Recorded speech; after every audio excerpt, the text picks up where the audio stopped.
Dans cette vidéo, je vais vous accompagner à rédiger l'activité 2 du livret 2 de la VAE soignante. Bonjour. Je suis Samir. Formateur professionnel d'adultes. J'ai 20 ans d'expérience professionnelle en milieu de soins.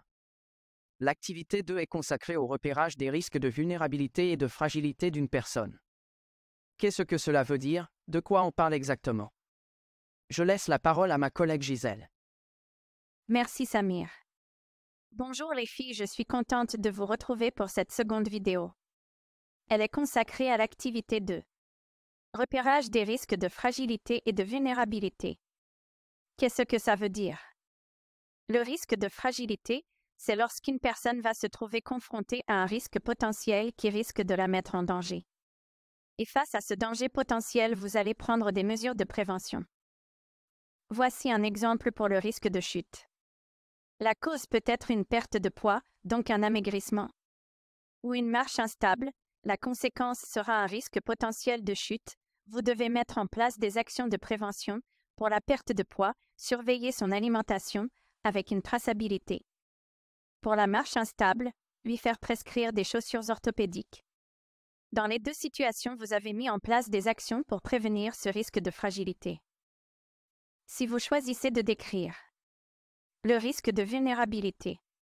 Exemple, une personne avec une pathologie Alzheimer à un stade avancé, il a besoin d'une aide dans les actes de la vie quotidienne. Pour s'alimenter, se laver, se déplacer, la personne présente une vulnérabilité. La cause est qu'il a des troubles cognitifs et la conséquence est qu'elle a besoin d'être accompagnée dans les actes de sa vie quotidienne. Vos actions de prévention seront alors de l'accompagner pour le protéger du risque. Pour résumer mon explication sur la notion de risque de fragilité et de vulnérabilité. Pour le risque de fragilité, vous devez anticiper et prévenir ce risque. Pour le risque de vulnérabilité, vous devez accompagner la personne pour éviter ce risque. À présent, je passe la parole à Lucas qui va vous expliquer les attentes du jury pour l'activité 2. À bientôt les filles. Bon courage, je crois en vous et en votre potentiel. Merci Gisèle. Bonjour, moi c'est Lucas. Je vais vous expliquer comment remplir la rubrique A de l'activité 2. Le jury a besoin de vérifier que vous avez une expérience diversifiée dans le repérage des risques de fragilité et de vulnérabilité. Voilà ce que vous pouvez écrire sur la rubrique A. Vous pouvez noter sur la colonne A tous les risques de fragilité et de vulnérabilité que vous avez gérés dans votre expérience professionnelle.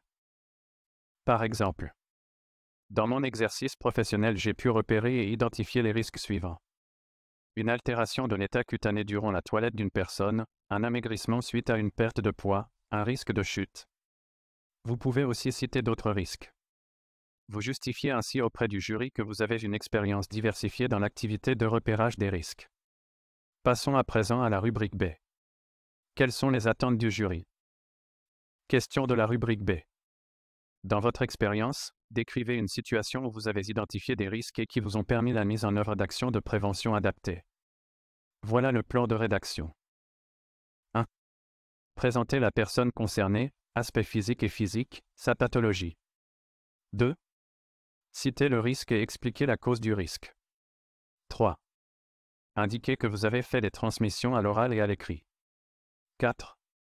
Quelles sont les mesures de prévention que vous proposez? 5. Évaluez les mesures de prévention que vous avez mises en place, sont-ils efficaces? Le jury s'attend à ce que vous déroulez votre situation d'une manière synthétique, allez à l'essentiel. Merci à Lucas et Gisèle. Merci à vous pour votre fidélité à notre chaîne. N'oubliez pas de liker cette vidéo et de vous abonner pour recevoir la prochaine vidéo consacrée à l'activité 3 observation de la personne et mesure des paramètres vitaux liés à son état de santé. À bientôt.